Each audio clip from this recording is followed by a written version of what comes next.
Friends, welcome back to my new vlog. I hope आप सब बहुत अच्छे से होंगे। ज़माना चाहे कोई सा भी हो, लेकिन हर पेरेंट अपने बच्चे के लिए हमेशा दी बेस्ट करना चाहता है। लेकिन आज के टाइम की बात ना कुछ अलग है। Social media, peer pressure, competitions, इन सब के चक्करों में हम अपने बच्चों को 100% बनाना चाहते हैं और 100% बनाने के लिए, उनकी लाइफ को ईजी बनाने के लिए एक्चुअली में हम उनको सबसे डिफ़िकल्ट सिचुएशन में डाल देते हैं। तो आज के व्लॉग में मैं आपके साथ शेयर करूंगी कि हम लोगों से जाने अनजाने कौन सी गलतियां हो रही हैं जिनको हमें ज़रूर ठीक करना चाहिए अगर हमें एक बेस्ट रिजल्ट चाहिए अपने बच्चों के लिए। सबसे पहला पॉइंट है टैगिंग या लेबलिंग किड्स। मोटू, पतलू, कालू, छोटू, इस तरह के आपने बहुत पहले के निकनेम्स सुने होंगे जो ना बड़े प्यार से घर वालों की तरफ से अपीयरेंस के हिसाब से रख दिए जाते थे। लेकिन हम थोड़े मॉडर्न हैं तो हम थोड़े नए तरीके के टैगिंग अपने बच्चों को देते हैं। जैसे हम बोलते हैं शाय, इंट्रोवर्ट, मेरा बच्चा बहुत नॉटी है, केयरलेस है, थोड़ा लेजी है, पता है बड़ा ही बॉसी नेचर का है। क्या आपको पता है ये सारे जितने भी टैग्स होते हैं ना, लेबल्स होते हैं ना, ये बच्चों के सेल्फ एस्टीम पे कितना ज़्यादा सिग्निफिकेंट इम्पैक्ट छोड़ते हैं। कभी आप अपने बारे में सोच के देखिए, कभी बचपन में अगर किसी तरह का टैग आप पे लगाया गया हो तो उसका आप पे क्या असर पड़ा था। इसलिए ये बहुत ज़रूरी है कि अपने बच्चों पे इस तरह का टैग्स ना लगाया जाए, क्योंकि उससे उनके बिहेवियर, उनके रिलेशनशिप्स और उनमें ना एक इन्फीरियरिटी कॉम्प्लेक्स आने लगता है। अपने ऊपर एक सेल्फ डाउट वो डेवलप करने लगते हैं। बेटर तो यही होगा कि बच्चों को टैग ही ना किया जाए। हर बच्चे का अपना एक नाम होता है और हर बच्चे की अपनी एक पहचान होती है, एक पर्सनालिटी होती है। लेकिन तब भी बच्चों को मोटिवेट करने के लिए अगर हम पॉजिटिव टैग्स का यूज़ करें जो उनकी पर्सनालिटी को मैच भी करता हो तो उसका इम्पैक्ट अलग ही होता है। जैसे कि केयरलेस की जगह केयर फ्री, बॉसी की जगह लीडरशिप क्वालिटी।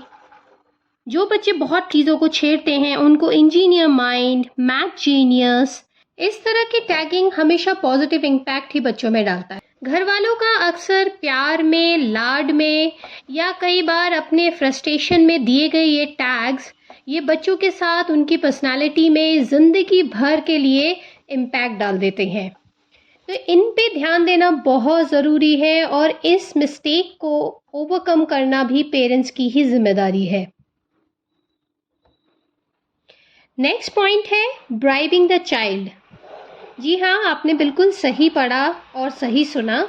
आजकल के पेरेंट्स टाइम की कमी की वजह से और अपना काम टाइम से हो जाए, एफिशिएंटली हो जाए, उसका सबसे इजी वे मैंने देखा है यही करते हैं कि बच्चों को ना छोटी छोटी चीज़ों के लिए ब्राइब करते हैं। खाना अगर खा लिया आपने तो आइसक्रीम मिलेगा, अच्छे मार्क्स ले आओगे तो मॉल या आपके फेवरेट प्ले जोन में ले जाएंगे, किसी के डिनर पार्टी में चुपचाप अगर आप बैठे रहोगे तो आपको ना रिवॉर्ड मिलेगा। मैंने तो ये गलती शुरू में बहुत की है और उसका नतीजा भी मैंने देखा है और यकीन माने इस चीज़ को मैंने जैसे ही रियलाइज़ किया उसको मैंने अपने आप ही सुधार लिया है।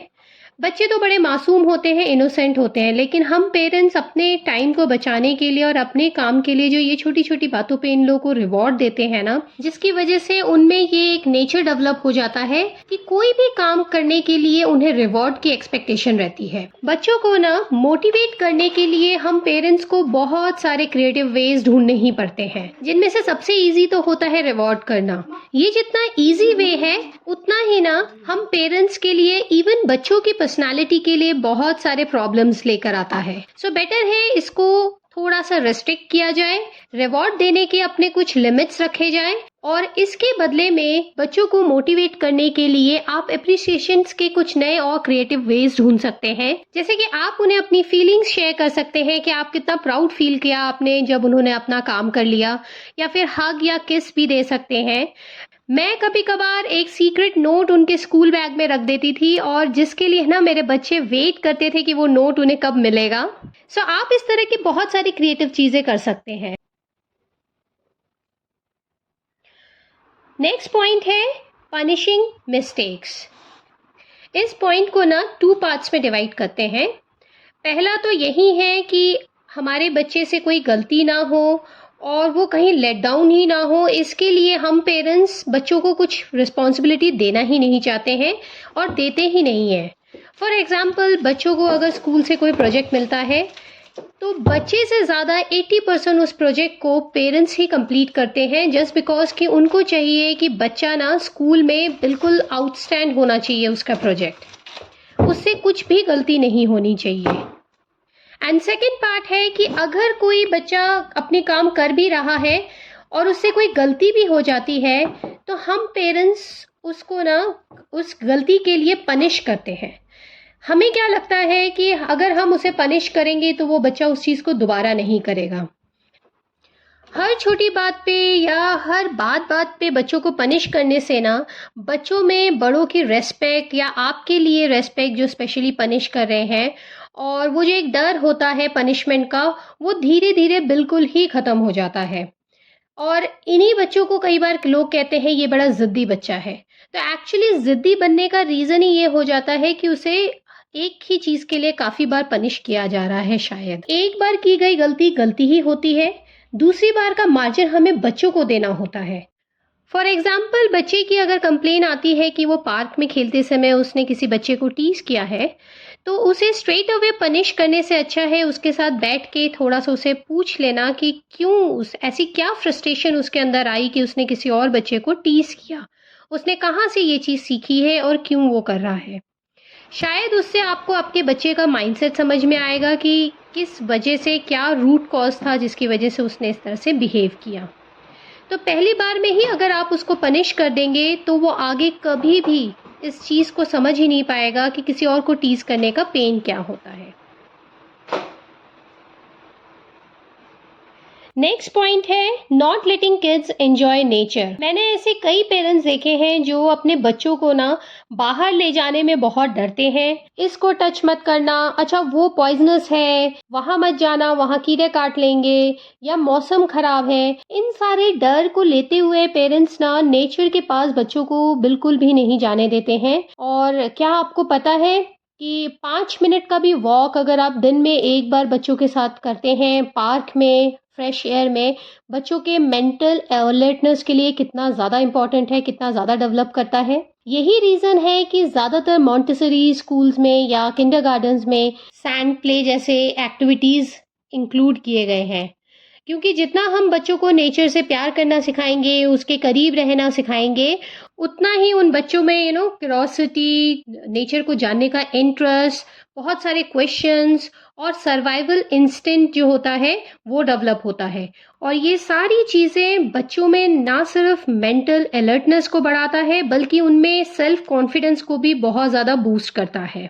इसी से रिलेटेड मेरा last but never the least point है बीइंग ओवर प्रोटेक्टिव। बच्चे एंड पेरेंट्स दोनों के लिए ही प्रोटेक्शन बहुत ही ज़रूरी होता है। स्पेशली पेरेंट्स की सबसे पहली रिस्पॉन्सिबिलिटी होती है बच्चों की सेफ्टी एंड सिक्योरिटी। लेकिन उसके लिए ये ज़रूरी नहीं कि हम उन्हें कुछ एक्टिविटी ही ना करने दें।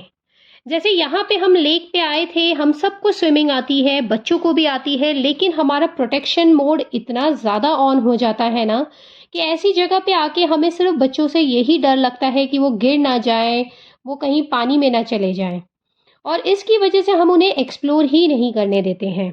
बच्चों के हर एक कदम, हर एक स्टेप को मॉनिटर करना ही पेरेंट्स का काम है, लेकिन थोड़ी दूरी में रह के। ओवर प्रोटेक्शन की वजह से अक्सर पेरेंट्स अपने बच्चों को कुछ एक्सप्लोर ही नहीं करने देते हैं, और उसकी वजह से बच्चों का सेल्फ कॉन्फिडेंस या फिर किसी भी समय पे इमरजेंसी से कैसे अपने आप को डील करना है वो बच्चे खुद से नहीं सीख पाते हैं, या बहुत ज़्यादा टाइम ले लेते हैं उस लाइफ लेसन को सीखने के लिए।